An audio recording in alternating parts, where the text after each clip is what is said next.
masters and guests. I'm today evaluating this speech, advanced speech. So first let's understand what this interpretive reading is, because when I deliver some of my speeches, I had arguments with some of the Toastmasters saying that sometimes the speeches look as if those are one-act plays. So there is very blurred line, or maybe there is no line when we say that it's a speech, it's a one-act play, or it's becoming a theater act as well. But right now we have this interpretive reading, and the idea is that the speaker is trying to convey a meaning by reading that was played.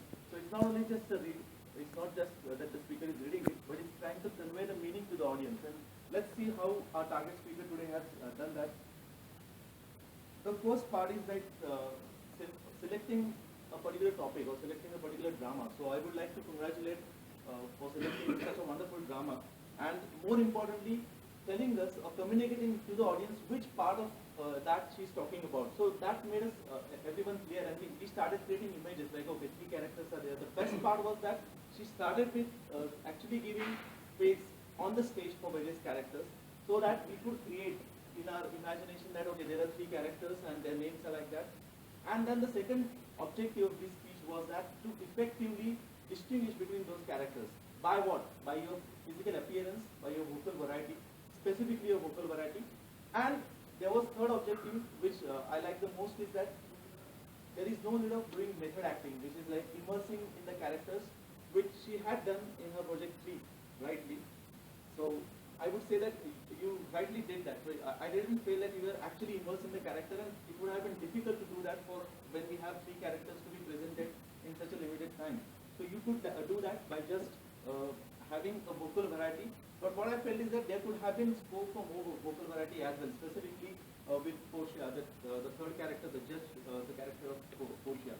So regarding some other commendations, I would like to say that you rightly selected limited number of characters, so it gave us, all of us, a freedom, or at least an opportunity to understand that, okay, there are only 3 characters. There would have been more characters, and it would have been very difficult for all the audience.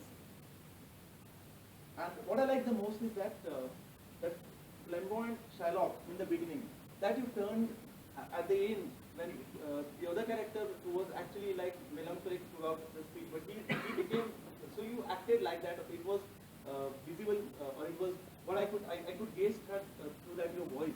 So that reaction I like, that we started with meeting him as a flamboyant, and then at the end we found that the other one became the flamboyant one, like Antonio. And now regarding recommendations, I'm not bogged down by the rich language of Shakespeare or even your eloquence, but I tried my hard to find some recommendations. I didn't get any recommendations. Maybe I will have to still think larger or more time. But I think that it was done effectively. Only thing, you could have rehearsed it for more time, maybe with your mobile phone, recording it on your mobile, so that you could have managed your time. And now I would like to manage my time. Thank you.